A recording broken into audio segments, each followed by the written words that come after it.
Bismillahirrahmanirrahim. Assalamualaikum warahmatullahi wabarakatuh. Perkenalkan, nama saya Firda Damayanti dan rekan saya Habibah. Kami dari kelompok 7. Di sini kami akan membahas materi tentang takwil atau muawwal. Pokok materi yang akan dibahas yaitu pertama, pengertian takwil, yang kedua, objek takwil, yang ketiga, dalil penunjang takwil, yang keempat, landasan takwil, yang kelima, syarat takwil dan beberapa contohnya, yang keenam, takwil bait. Baiklah, langsung saja masuk ke materi yang pertama. A. Pengertian takwil. Secara etimologi, takwil berasal dari kata al-aulu yang artinya ar-raj'u, kembali, dan al-akibatu, akibat atau pahala. Sedangkan dalam terminologi Islam, Ibnu Manzur menyebutkan dua pengertian takwil secara istilah dalam Lisan al-Arab. Pertama, takwil adalah sinonim muradif dari tafsir. Kedua, takwil adalah memindahkan makna zahir dari tempat aslinya kepada makna lain karena ada dalil. Ibnu Taimiyah dalam Majmu' Fatawa menegaskan bahawa istilah takwil memiliki tiga pengertian. Pertama, berarti maksud dari sebuah perkataan baik sesuai dengan zahir lafaz maupun pertentangan makna esoteris.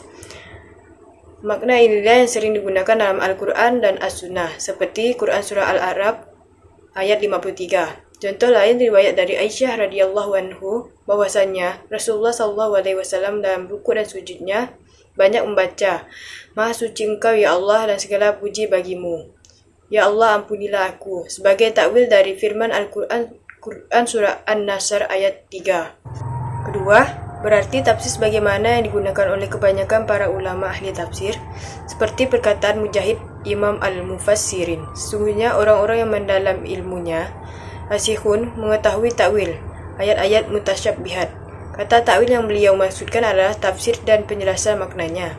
Ketiga, berarti mengalihkan lafaz dari makna zahirnya, karena adanya dalil yang menunjukkan hal itu. Jadi, takwil dalam istilah salaf adalah sinonim dari tafsir.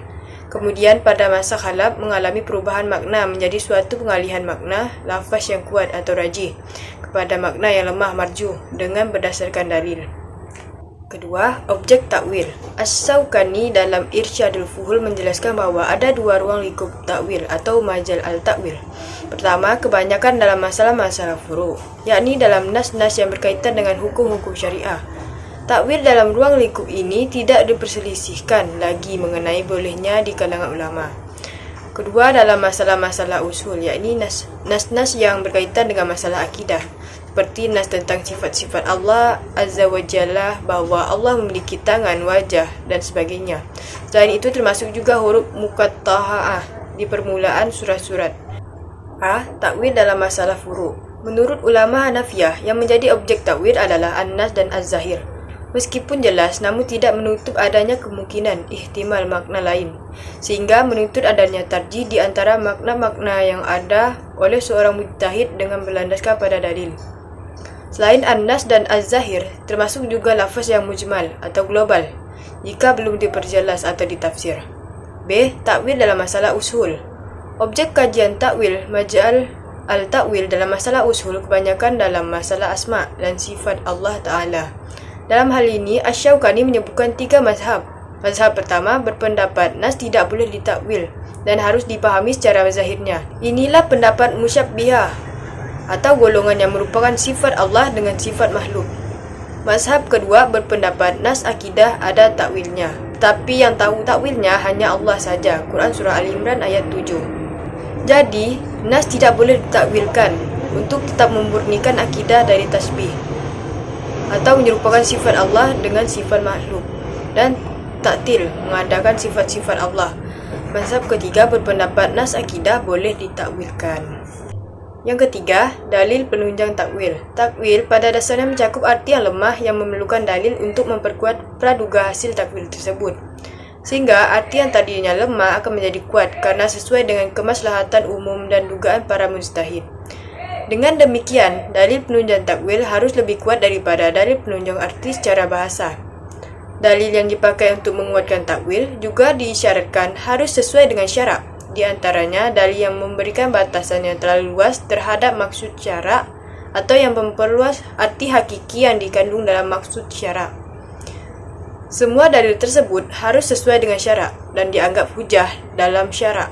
Bisa juga dianggap sebagai iktibar yang sesuai dengan Al-Quran seperti ijma' atau bersumberkan dari roh nas dan hikmah nas, atau mungkin perkembangan pemahaman terhadap nas yang sesuai dengan kemaslahatan.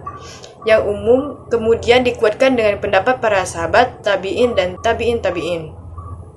Jadi hanya itu saja materi yang dapat saya sampaikan. Materi selanjutnya akan dilanjutkan oleh Saudari Habibah. Sekian dari saya, kurang lebihnya saya mohon maaf. Assalamualaikum warahmatullahi wabarakatuh. Assalamualaikum warahmatullahi wabarakatuh. Saya Habibah.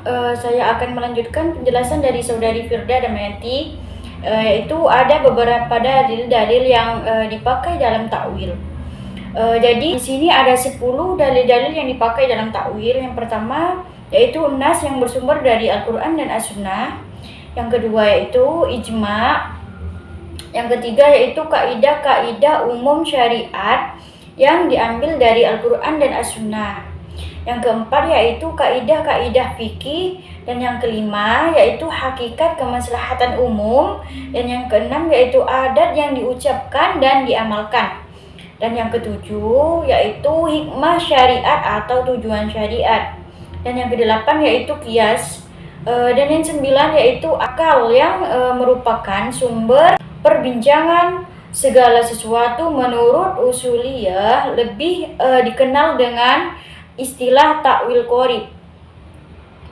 Dan yang selanjutnya yaitu ada 3 ketentuan yang dapat dijadikan pegangan agar terhindar dari kesalahan dalam berijtihad, dan juga untuk mengistinbatkan hukum dari nas dengan menggunakan takwil.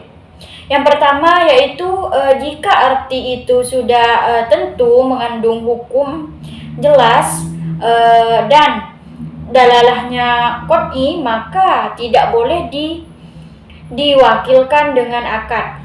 Yang kedua yaitu jika arti yang zohir itu berarti umum atau berarti zonni yang tidak wajib mengamalkan sesuatu sesuai maknanya. Dan yang ketiga yaitu dibolehkan mengubah syariat sesuai dengan arti yang zohir kepada arti lain sepanjang berdasarkan dalil pada dalil. Dan yang selanjutnya yaitu syarat-syarat takwil.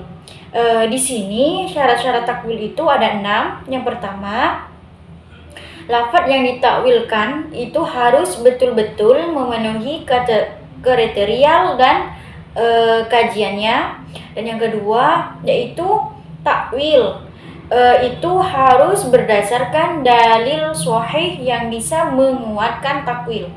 Dan yang ketiga yaitu lafaz yang mencangkup arti yang dihasilkan melalui takwil menurut bahasa. Dan yang keempat yaitu takwil tidak boleh bertentangan dengan nas yang qot'i, karena nas tersebut bagian dari aturan syara yang umum.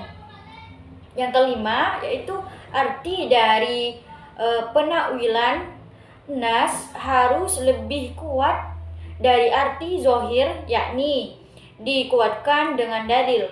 Yang ketujuh yaitu takwil ba'id. Mungkin hanya inilah yang dapat saya sampaikan. Assalamualaikum warahmatullahi wabarakatuh.